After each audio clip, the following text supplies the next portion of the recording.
Why here? Because you refuse to see.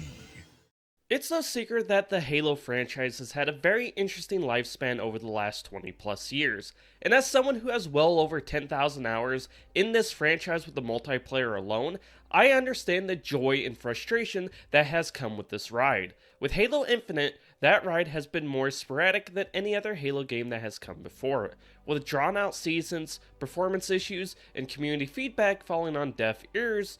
Halo Infinite has struggled. But with the launch of Season 3 Echoes Within, we may finally be seeing what a live service Halo Infinite experience could look like, even if there are still areas that feel like wasted opportunities. So let's go ahead and see exactly what this Season 3 content is all about.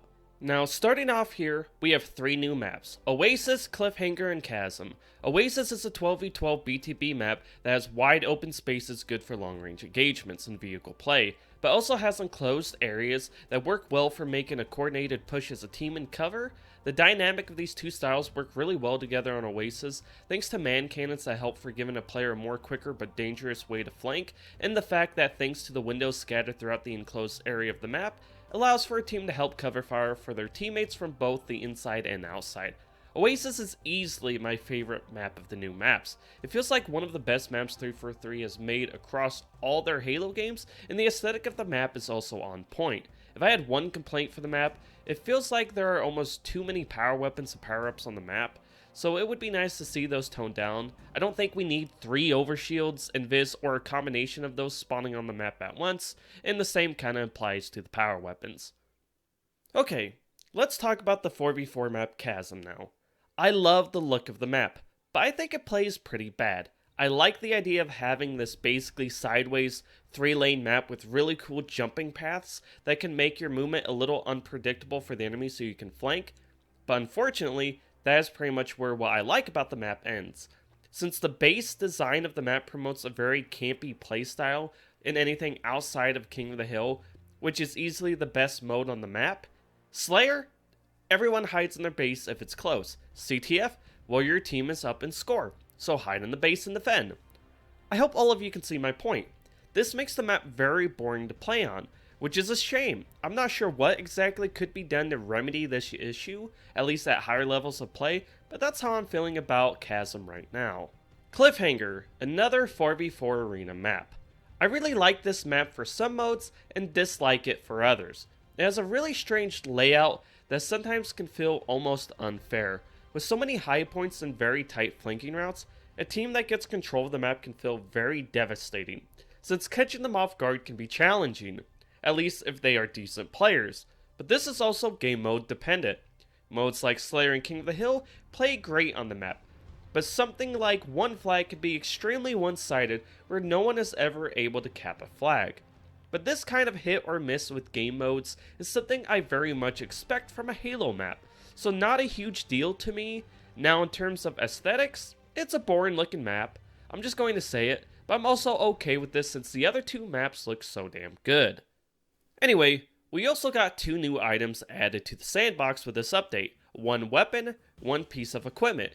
Now, the weapon is called the Bandit Rifle, a single-shot DMR-like weapon that takes 5 shots to kill an enemy, 4 to the body, 1 to the head. The Bandit Rifle also has no scope and a decent amount of recoil. I love the feel of this gun. It feels very meaty and much more challenging to use compared to the BR and Commando rifles. It also has basically no range, and thanks to not being able to be descoped while using it, it feels almost redundant in the sense of it just being another pistol in the sandbox. So if I would make any changes to it, I would add a scope, make it so you can be descoped when shot, then increase the range a little bit, not too much, just a little shorter than the BR. It wouldn't take much to make the Bandit Rifle overpowered, so this would be a good start for the weapon. Now switching over to the equipment, we got the Shroud Screen. It's basically a bubble-like sphere that conceals whoever is inside. Anyone is free to enter in and out of the sphere, but it does stop you from seeing anyone on radar if you're inside the sphere, and it also disables aim assist. This also applies to the people outside of the sphere. They can't see anyone inside it on radar, and they have no aim assist when aiming at the sphere from the outside. This is so much fun to use. At first, I really felt like it was going to be gimmicky, But in reality, it's an incredible piece of equipment that allows you to do a variety of plays to outsmart your opponents. And if this is the trend with new pieces of equipment, I'm excited to see what comes next. Surprisingly, I feel the same way about the season narrative as well. So 343 have been trying to tell a story with these seasons that our character is a part of. It has been pretty bad so far, but Season 3, I think, was a huge step in the right direction. The cutscenes were really well made this time around, and actually made me interested to see what comes next in this story. So hopefully, they can keep the momentum going on that front going into Season 4. With that said, the rest of the content that came with Season 3 is questionable in some areas. For starters, they had a new playlist where you could play just the new arena maps the first week before being swapped out with a playlist for just the new BTB map. These should have happened at the same time. When you have new content, players should instantly have access to all of that content so they can properly try it out at the beginning of a new season. Next, we had a new game type added called Escalation Slayer. We have seen this mode before in MCC. Basically, it's gun game.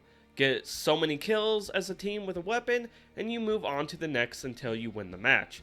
This, along with the Bandit Rifle Start game mode, should have been the only two modes on the new arena maps in the playlist, so players could get a really good proper feel of the weapon and experience it.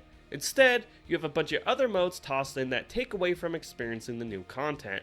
They could have added other modes to the playlist after the first week. Same applies to the BTB playlist that only has Oasis in it right now. They could have just had 3 modes in it the first week: Escalation Slayer, Bandit Rifle Starts, and the new updated Fiesta mode with the campaign equipment. Then they could have added in other modes for the second week. Then on the third week, they removed both playlists, shift all the content into the other playlists. This would have gave players plenty of time to get accustomed to the new maps and items, and would have just been a much better approach, especially with how many people I've seen complaining the first week in BTB that they couldn't get the new map, which I can confirm. It was almost non-existent for me as well, but that can't be changed now. What does need to change though is the amount of bugs that come with every update. I've never experienced more crashing or latency issues than I have after when this update first came out. Now 343 did release a patch to address some of these issues that came with this update, but I'm still having massive crashing and latency issues. My game still sporadically drops in frame rate at times in the armory, my settings keep resetting, and the list goes on. I'm also playing on the Xbox Series X for anyone who might be interested. This really sucks, and sometimes it could really take the fun out of the game for me. I want to enjoy Halo Infinite. I'm trying to grind out my season pass and event passes for the new cosmetics, which I must say I actually like the 2 new armor cores. I know some people don't think the Chimera core in specific doesn't fit Halo, but you know what? Who cares? The game has so many issues beyond gameplay, cosmetics, and story that need addressed, it doesn't matter, and that's my biggest takeaway from Season 3. If this is the content we get every 3 months, as well as how fast 343 seem to be responding to issues in the game, then that's a really good step in the right direction. But if aspects of the game keep getting broken with every new update and old issues continue to persist, then it's really never going to matter. I'm still rooting for 343 to bounce back with Infinite, but the road ahead is a very bumpy one, so they better do their best to keep the Warthog on it. Thanks for watching, everyone.